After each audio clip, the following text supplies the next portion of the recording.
네, 오늘 우리가 함께 봉독할 말씀은 여호수아서 11장 말씀 함께 봉독하겠습니다. 하솔왕 야빈이 이 소식을 듣고 마돈 왕 요발과 시므론 왕과 악삽 왕과 및 북쪽 산지와 기네롯 남쪽 아라바와 평지와 서쪽 들의 높은 곳에 있는 왕들과 동쪽과 서쪽의 가나안 족속과 아모리 족속과 헷 족속과 브리스 족속과 산제 여부스 족속과 미스바 땅 헤르몬 산 아래 히위 족속에게 사람을 보내매 그들이 그 모든 군대를 거느리고 나왔으니 백성이 많아 해변에 수많은 모래 같고 말과 병고도 심히 많았으며 이 왕들이 모두 모여 나와서 이스라엘과 싸우려고 메론 물가에 함께 진쳤더라. 아멘.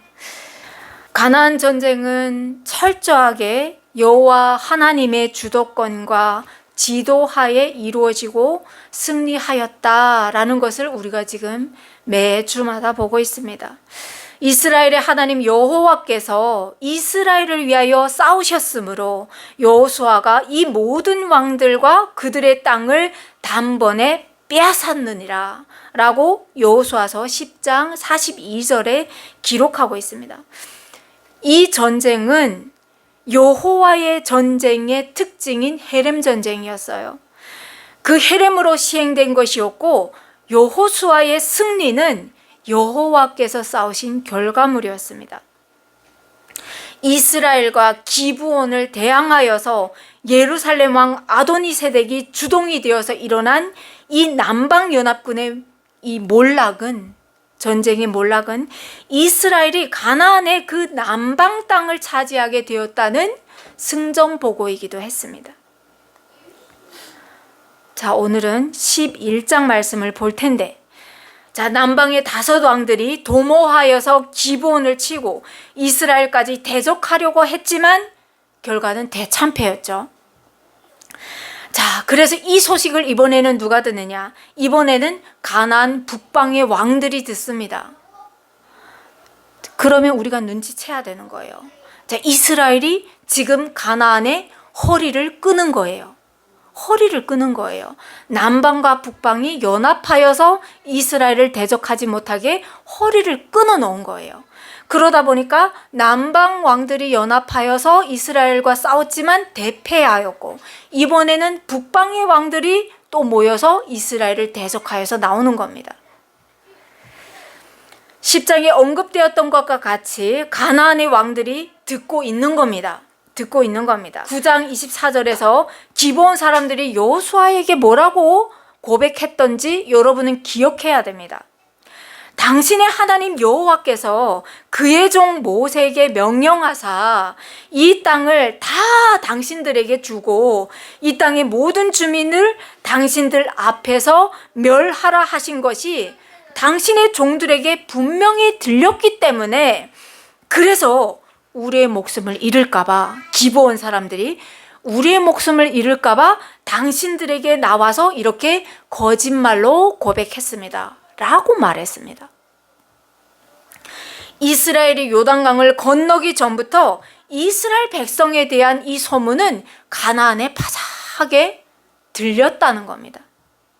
그들은 이미 이스라엘로 인해서 그 마음이 번민하고 두려워서 까무라칠 정도로 무서워했다는 거예요.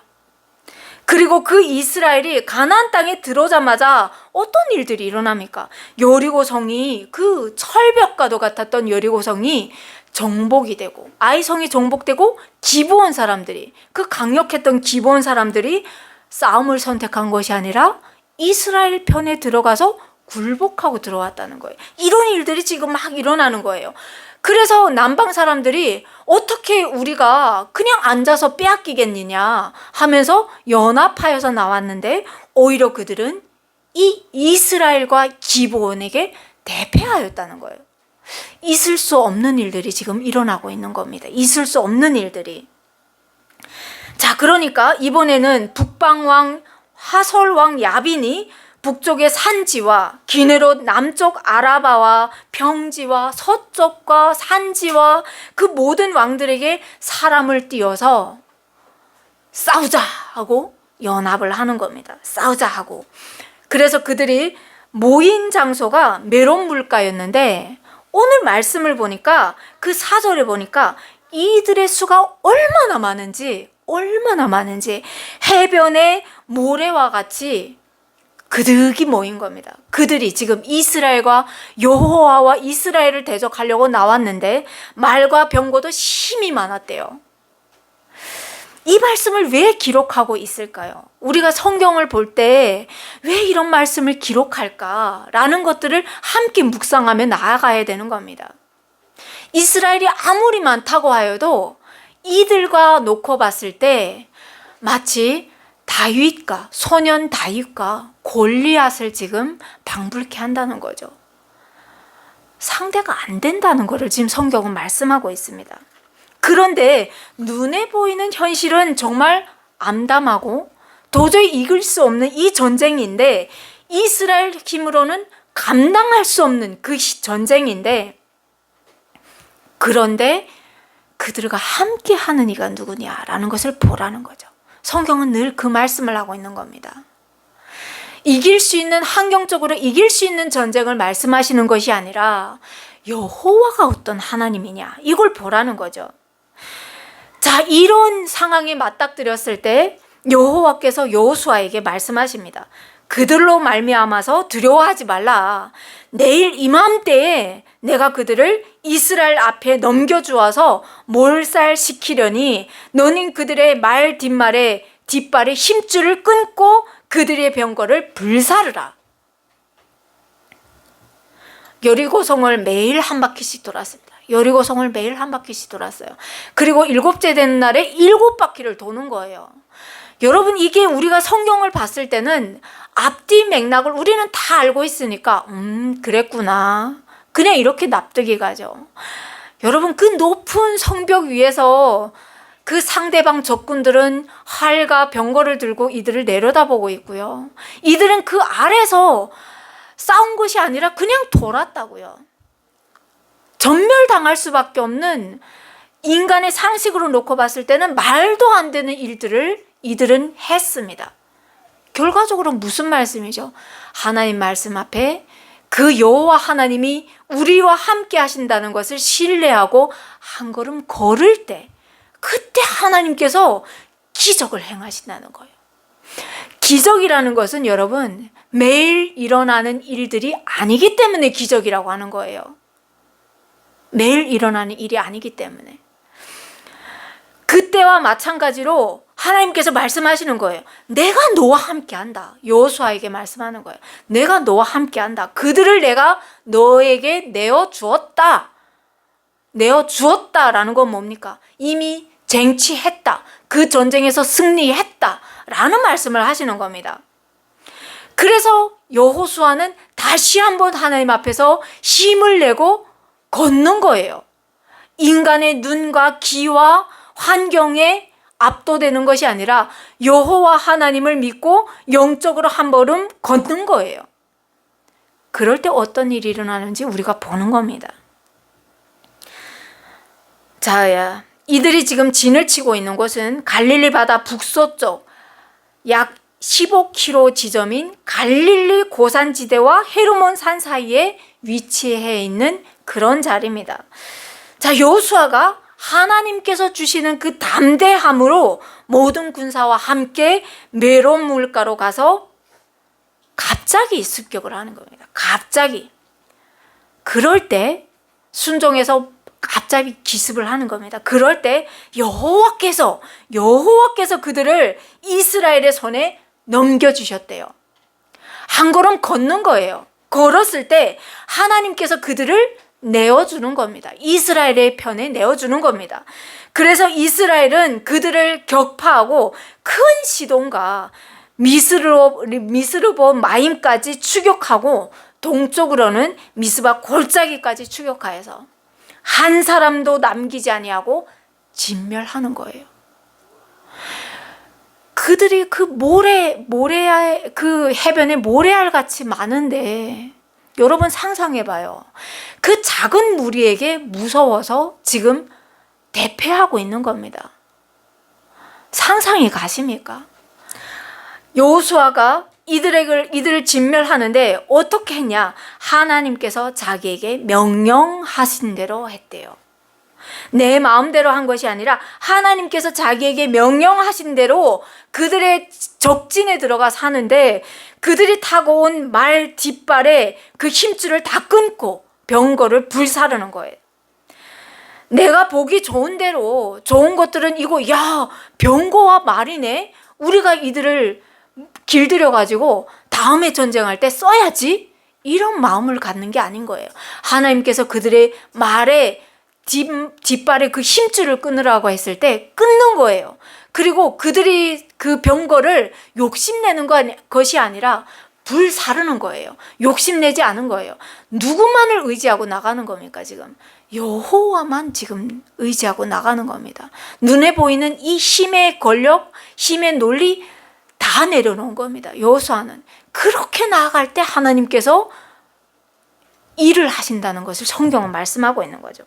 오늘을 살아가는 우리에게도 굉장히 중요한 부분입니다. 우리에게도 우리가 살아가는 삶의 현장에서 만나는 그 난제들, 문제들이 있습니다. 그런데 그럴 때 내가 먼저 해야지 하고 가는 것이 아니라 먼저 하나님 앞에 엎드리는 거예요. 하나님, 이 문제를 통해서 내가 보기를 원하는 하나님의 뜻이 어디에 있습니까? 먼저 엎드려서 하나님의 뜻을 구하는 거예요. 그럴 때 우리의 마음에 감동을 주실 때, 그 문제 해결점을 주실 때, 내 눈에 보이는 내 생각과 지성과 그 모든 것으로 봤을 때 이게 아닌 것 같지만 하나님 말씀에 순종하는 거예요. 먼저 순종함에 가는 거예요. 그럴 때 하나님께서 우리에게 말씀하시고 일들을 행하신다는 것을 지금 보여주시는 거죠. 자, 하솔은 본래 그 모든 나라의 머리였대요. 여호수아서 19장에 보면 이 지역을 납달리가 제비로 뽑습니다. 그런데 이곳은 가나안 북부 성읍 중에 가장 강력하고 전략적으로도 중요한 그런 위치였대요. 무슨 말이냐? 이들은 말과 병거를 가지고 있었다는 거예요. 이스라엘은 유목민이지 않습니까? 이들에게는 말과 병거가 있는 민족이 아닙니다. 이들에게는 가장 있었다고 해봐야 양, 낙타, 그리고 뭐가 있었을까요? 유목민들이니까 떠돌아다니면서 염소 이런 것을 갖고 있었죠. 그런데 이스라엘을 대적했던 하솔은 말과 병거, 마차를 갖고 있었던 상대였다니까요. 그러면 상대적으로 봤을 때 게임이 됩니까? 게임이 안 돼요. 그러니까 오늘날로 보면 최신식 무기를 갖고 있던 상대방이었다는 거죠.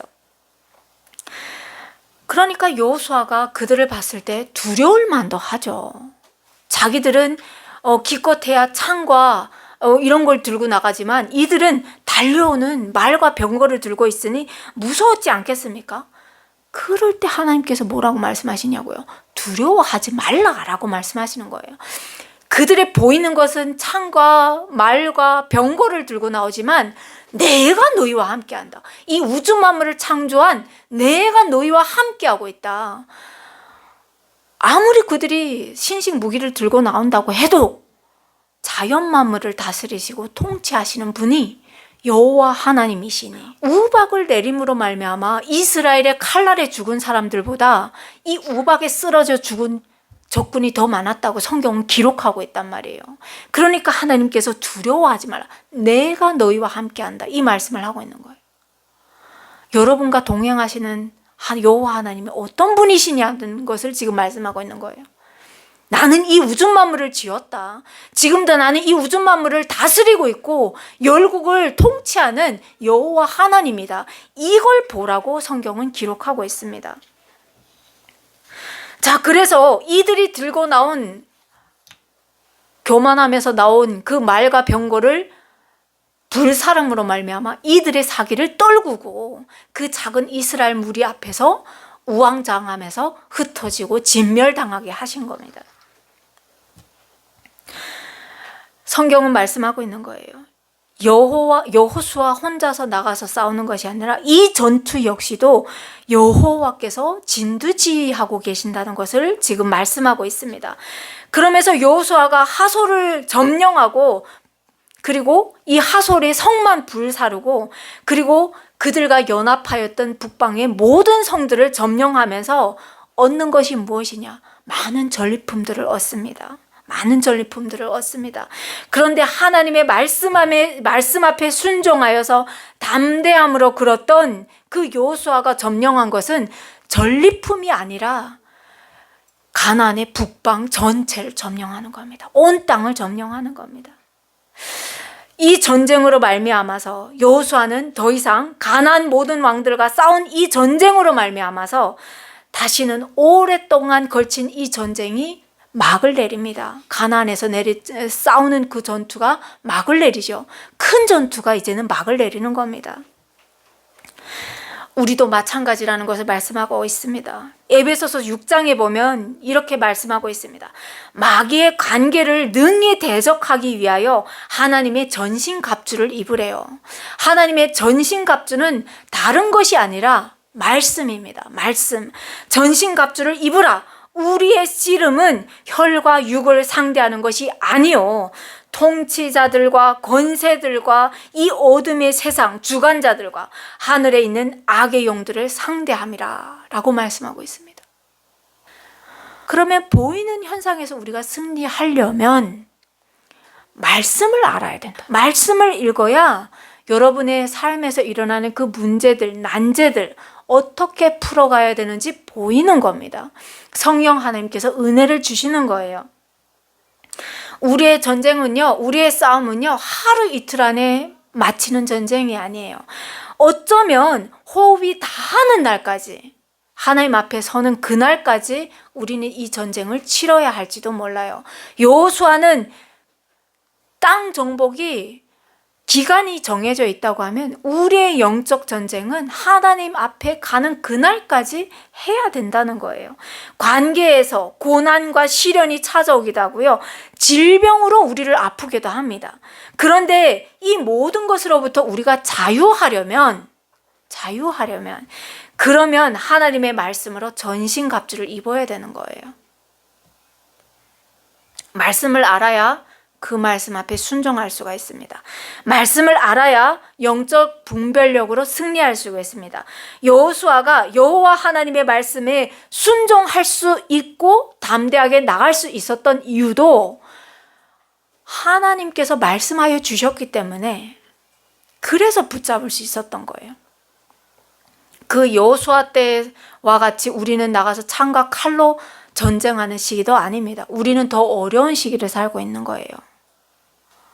그런데 말씀을 안 읽으면 하나님 뭘 기뻐하는지도 모르고, 하나님 뭘 싫어하는지도 모르고, 하나님 앞에 막 살다 보면 그 찾아오는 고난으로부터 어떻게 해결해야 되는지도 모른다는 거예요. 그래서 말씀 읽어야 됩니다. 12장부터는 이들이 정복한 땅과 정복하지 못한 땅들에 대해서 나열되고 있습니다.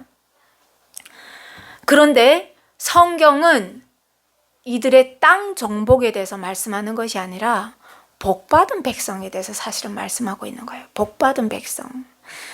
복받은 백성이 누구냐? 11장 19절에 나오는 말씀인데, 기본 주민 히위 족속 외에는 이스라엘 자손과 화친한 성읍이 하나도 없고 이스라엘 자손이 싸워서 다 점령하였으니 그들의 마음이 완악하여서 이스라엘을 대적하여 싸우러 온 것은 여호와께서 그리하신 것이라 라고 말씀하고 있습니다. 이 말씀만 보면 하나님 뭔가 잘못된 것 같아요.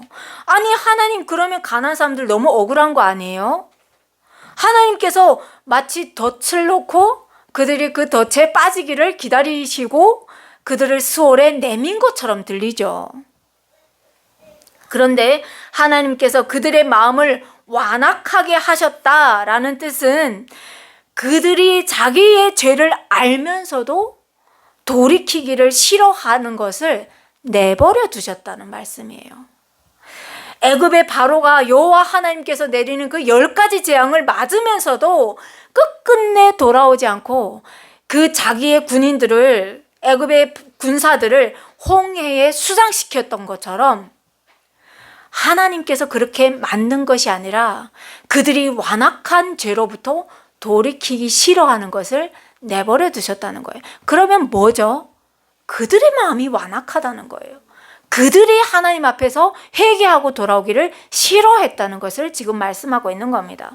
마찬가지로 예수님께서 이 땅에 오셔서 구원 사역을 하셨지만 그것을 보고 도리어 예수님을 십자가에 내어준 그들, 동일한 맥락인 거예요. 예수님을 몰라서가 아니라 자기들의 행위가 악함으로 빛보다 어둠을 더 사랑한 그들의 결말이었다는 것을 말씀하고 있습니다. 악을 행하는 자마다 빛을 미워하여 빛으로 오지 아니하나니 이는 그 행위가 드러날까 하며 진리를 따르는 자는 빛으로 오나니 이는 그 행위가 하나님 안에서 행한 것임을 나타내려 함이라 하시니라. 이 요한복음에 기록된 말씀입니다. 그러니까 빛으로 오기 싫어하는 사람들은 자기 악한 행실을 더 사랑하여서, 하나님을 사랑하는 것보다 더 사랑해서 그 삶을 사랑함으로 말미암아 하나님 앞에 안 오는 것이고, 하나님 앞에 오는 사람들은 하나님께서 주시는 그 값없는 은혜, 값으로 매길 수 없는 그 은혜에 감사함으로 말미암아 우리에게 평안함을 주신 그 하나님께 감사함으로, 하나님, 모든 것이 하나님으로부터 시작되었고 이 우리의 평안함이 다 하나님께로부터 왔습니다. 결국은 자기 의가 아니라 하나님의 영광을 위해서 나타내기 위해서 이곳이 모인다는 거예요. 그러니까 결과적으로는 무엇이냐? 하나님께서 동일한 은혜를 주시는데 누군가는 하나님 앞에 감사하며 나오는 예배 공동체가 있지만 누군가는 하나님을 외면하고 끝끝내 그 수월의 길을 가더라, 사망을 택하더라, 이 말씀을 성경은 하고 있는 겁니다. 여러분, 그러면 지혜는 뭡니까? 지혜는 악한 행실로부터 돌이키는 것이고요, 말씀을 알아가는 겁니다. 이 악한 행실로 근데 돌이키는 것은 우리 혼자의 힘으로는 안 된대요. 안 된대요. 왜냐하면 우리는 죄를 지어서 죄인인 것이 아니라 아담이 하나님처럼 되겠다고 생각하면서 그 선악과를 따먹는 순간부터 우리의 마음에는 온갖 탐심과 탐욕과 눈에 보이는 것은 다 가져야 되고 하나님 말씀과 정반대로 살아가는 죄인들이더라는 거예요. 그래서 성경은 말씀하시는 거예요. 창세기 보면 하나님께서 말씀하십니다. 사람의 마음이 계획하는 바가 어려서부터 악하대요. 그 안에는 선한 것이 아무것도 없대요. 그러면 어떡하죠? 그러면 어떡하냐고요. 이 악한 것으로부터 돌이키는 것이 지혜인데 그러면 어떡하냐고요. 이런 인류를 구하기 위해서, 이런 세상을 구하기 위해서 오신 분이 바로 예수님이시라는 거예요. 우리의 선한 행실로, 여러분 헌금을 많이 드린다고 해서 하나님 앞에서 선하다고 하지 않습니다. 여러분이 헌신하는 것, 하나님 앞에 와서 헌신하는 것, 여러분이 하나님 앞에 드리는 그 11조 헌금, 이 모든 것들은 여러분이 그걸 드림으로 인해서 더 선해지는 것이 아니라 여러분이 이미 하나님 앞에 왔기 때문에 모든 것이 하나님의 것입니다 라는 고백으로부터 드려지는 것입니다. 그래서 하나님, 내가 이만큼 드렸는데 왜 안 해주세요 하는 것은 여러분의 신앙을 다시 한번 점검해 봐야 돼요. 예수님은 오셔가지고요, 그 십자가에서 다 주셨습니다. 가장 고귀한 그 생명까지도 다 주셨습니다. 그리고요, 예수님은 심지어 이곳에 와 있는 우리를 위해서, 우리를 의롭다 하기 위해서 3일 만에 다시 부활하셔서 하나님의 우편에 계시는 거예요. 그래서 여러분은 죽은 신앙으로 이곳에 와 있는 것이 아니라 부활의 신앙을 가지고 여러분이 이 자리에 와 있는 거예요.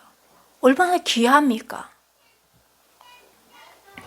오늘 여기에 모인 우리와 같이 말씀의 자리로 오게 하시고 말씀을 들리게 하시고 죄로부터 결단하고 돌아서게 하시는 그 힘을 주시기 위해서 성령 하나님을 보내기 위해서 예수님께서 이 땅에 그 십자가 오셔가지고 이 육신에 이 작은 옷을 입고 오셔가지고 그 크신 하나님께서 이 작은 인간의 옷을 입고 오셔가지고 그 십자가를 지신 거예요.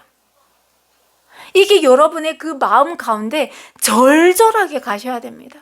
절절하게 날마다 감사함으로 하루아침에 일어나면 하나님 나에게 또 이 새로운 하루를 주셨네요. 이 내 호흡을 연장시킨 하나님을 감사하면서 여러분이 감격하는 하루하루를 사셔야 되는 거예요. 아유 어제랑 똑같이 시작됐네 하며 사는 그 하루가 아니라 하나님 앞에 감격하면서 하나님 저를 위해서 이 땅에 오셨군요. 그게 그 십자가 사랑이 절절하게 여러분의 그 마음 가운데 가셔야 됩니다.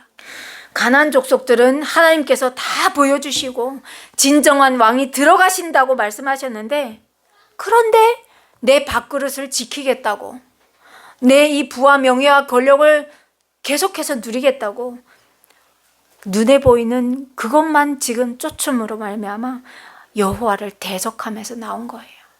이것이 그들의 죄입니다. 그래서 하나님께서 그들을 진멸하여 바치게 하여서 은혜를 입지 못하게 하시고 여호와께서 모세에게 명령하신 대로 그들을 멸하신 겁니다. 이게 그들의 결과입니다. 자, 이스라엘의 가나안 정복은 여리고라는 가나안의 허리를 자르면서 시작되었고요. 가나안의 아모리 사람들이 남북의 연합 전선을 펴지 못하도록 했습니다. 여호수아의 정복 전쟁은 남북을 휩쓸면서 모든 중요한 거점 성읍을 다 점령하게 됩니다. 그러면 이들의 전쟁은 끝납니까? 아니죠. 우리도 예수 그리스도를 믿음으로 말미암아 우리의 고난과 고통이 끝납니까? 아니에요. 오히려 세상과 정반대로 거슬러 올라가는 여러분의 삶에 오히려 세상은 더 손가락질하고 그리고 사단은 여러분을 넘어뜨리기 위해서 더 힘든 고난들이 찾아옵니다. 다 같은 방향으로 가는데 거슬러 가는 한 사람이 있다고 생각해봐요. 얼마나 힘들겠습니까? 그래서 이 길을 좁은 길이라고 하는 겁니다. 그래서 협착한 길이라고 하는 겁니다. 그런데 어떡하겠어요? 이 길에 생명이 있는데, 이 길에 생명이 있는데, 부활이 있고 생명이 있는데 어떡하시겠습니까? 이 길을 가야죠. 세상의 빛과 소금으로 살아야지요. 그런데 이 길 안에 들어와 보면 어떻습니까? 행복하지 않습니까? 세상과 다른 길인데 다른 평안함이 있고 다른 기쁨이 있는데 여러분 이 길을 어떻게 포기할 수가 있겠습니까? 그래서 여러분들이 귀한 겁니다. 자, 오늘 성경에 보면 이 마지막 전쟁이 기록되는데 그 마지막 전쟁이 뭐냐? 아낙 사람들과의 전쟁입니다. 12명의 정탐꾼들이 이렇게 가나안에 들어갔을 때 10명의 사람들의 그 말을 들으면서 그 아낙 자손들과 우리가 비교해 봤을 때 우리는 메뚜기와 같다. 그러면서 우리는 그 땅에 못 들어가겠습니다. 하면서 오히려 여호와 하나님을 내팽개치고 애굽으로 돌아가겠다고 했던 이스라엘 사람들이었습니다. 그런데 성경은 정말로 중요하게 이 아낙 자손들과의 전쟁을 마지막 전쟁으로 매듭을 지어버립니다. 무슨 힘이 그들을 승리로 이끌었는가? 여호와의 은혜, 긍휼, 사랑. 결국은 여호와로부터 오는, 하나님으로부터 오는 그 은혜가 이스라엘을 승리로 이끌었다는 것을 말씀하고 있습니다. 여호와의 편에 선 그 사람들을 성경은 말씀하시면서 라합과 기브온 사람들을 말씀하시면서 지금 성경은 말씀하고 있습니다.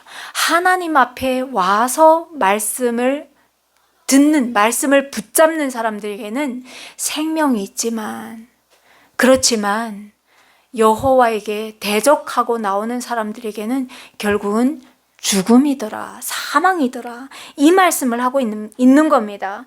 하나님은 죽이시는 하나님이 아니라 살리시는 하나님이시라는 것을 말씀하고 있습니다. 하나님은 구원자 되시는 하나님이시지 진멸하시는 하나님이 아니시라는 겁니다. 그런데 우리는 성경을 볼 때 어떻게 보냐고요? 노아 홍수를 보고 있고, 그리고 바벨탑을 보고 있고, 흩으시는 하나님을 보고 있고, 노아 홍수를 진멸하시는 하나님을 보고 있고, 그리고 가나안을 내쫓는 하나님을 보고 있다는 거예요. 진정한 메시지는 보지 못하고 계속 다른 메시지를 보고 있더라는 거예요. 하나님 앞에 오라, 돌아오라, 이 말씀을 성경은 계속 하고 있습니다. 진멸당할 죄인이라 할지라도 회개하고 하나님 앞에 나오면, 그가 어제까지 하나님과 원수가 되었더라도 그가 하나님 앞에 나온다고 하면, 그러면 하나님과 화친하고 하나님의 백성이 된다라는 것을 성경은 말씀하고 있습니다. 그러니 여러분들이 귀하다는 겁니다. 하나님께서 얼마나 기뻐하시겠습니까? 예수님의 12제자 중 한 사람이었던 베드로는 사도행전에서 이렇게 고백합니다. 내가 참으로 하나님은 사람의 외모를 보지 아니하시고 각 나라 중 하나님을 경외하며 의를 행하는 사람은 다 받으시는 줄 알았다라고 고백하고 있습니다. 각 곳에 흩어져 살아가는 여호와를 경외하는 사람들에게는 하나님의 구원이 있구나.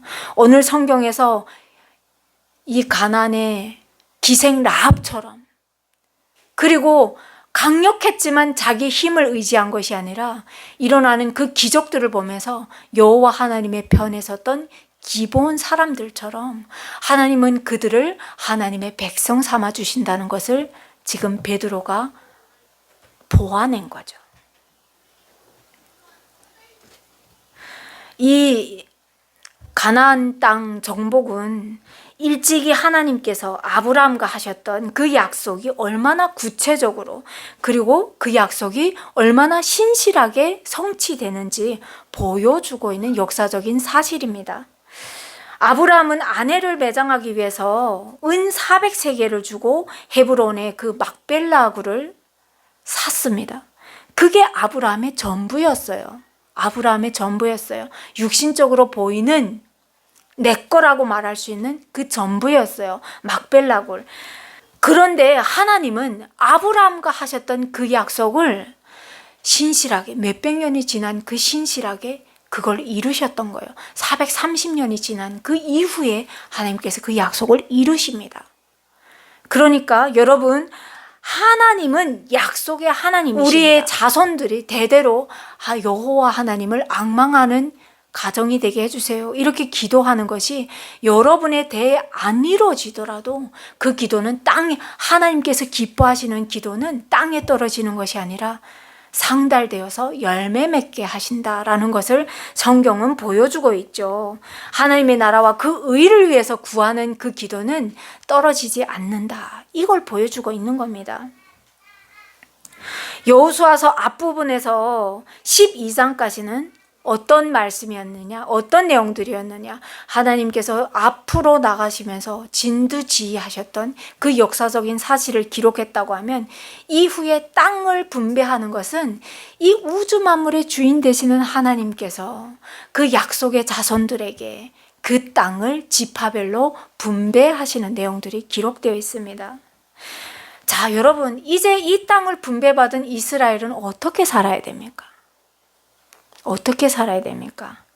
시내산에서 모세를 통해서 받았던 그 10계명을 통해서 그 레위기에 기록된 그 말씀대로 하나님의 백성답게 그 땅에 들어가서 열국을 향해 전하는 복의 통로로 사는 것이 그들의 사명이겠죠. 그들이 어떻게 살았는지 궁금하겠죠. 자, 그러면 동일선에서 여러분의 삶은 하나님 앞에서 어떻게 되어야 됩니까? 여러분의 삶을, 성경은 이걸 보라고 말씀하시는 거죠. 여러분도 이 세상에 빛과 소금으로 살라고, 하나님의 복을 전하는 통로로 살라고 한 사람 한 사람 세워졌습니다. 오늘은 로마서 4장 말씀으로 설교를 마치려고 하는데요.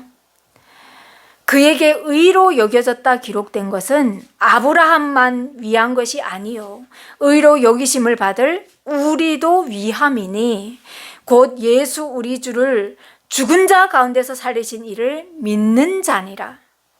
예수는 우리가 범죄한 것 때문에 내줌이 되고 또한 우리를 의롭다 하시기 위하여 살아나셨느니라 라고 말씀하고 있습니다.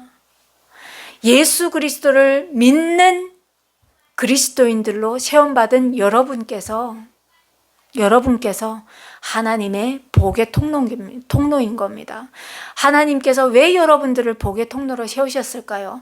여러분이 없어도 하나님은 다른 누군가를 통해서 하나님의 나라가 확장되게 하시고 하나님의 의가 땅끝까지 선포되게 하십니다. 그런데 그 과업을 여러분에게 주신 것은, 그 사명을 여러분에게 주신 것은 여러분을 사랑하심으로 말미암아 여러분에게 하나님을 보게 하는 그 놀라운 은혜를 주기 위해서 여러분을 이 자리에 세우신 겁니다.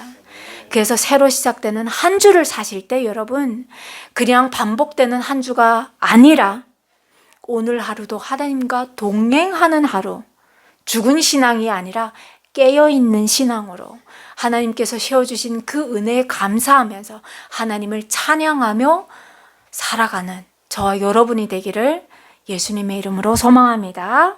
아멘. 하나님 감사합니다. 오늘도 우리를 이 땅 가운데, 이 시대 가운데 불러 세워주신 것 감사합니다. 하나님께서는 우리가 없어도 하나님의 그 뜻은 땅과 하늘이 알고 우주 만물이 알고 하나님을 찬양하듯이 하나님의 뜻이 하늘에서와 같이 이 땅 가운데 실현되는 것을 믿습니다. 그런데 하나님 특별히 우리를 사랑하셔서 우리를 주의 통로로 세워주시고 복의 전달자로 세워주심을 감사합니다. 하나님, 우리의 입술이 하나님 앞에서 잠잠하지 않게 하시고 하나님 앞에서 복음을 전하는 복음의 통로로 사용하셔서 하나님의 영광을 위하여 사용되는 귀한 그릇으로 한 주도 살게 하여 주시옵소서. 예수 그리스도 이름으로 기도드립니다. 아멘.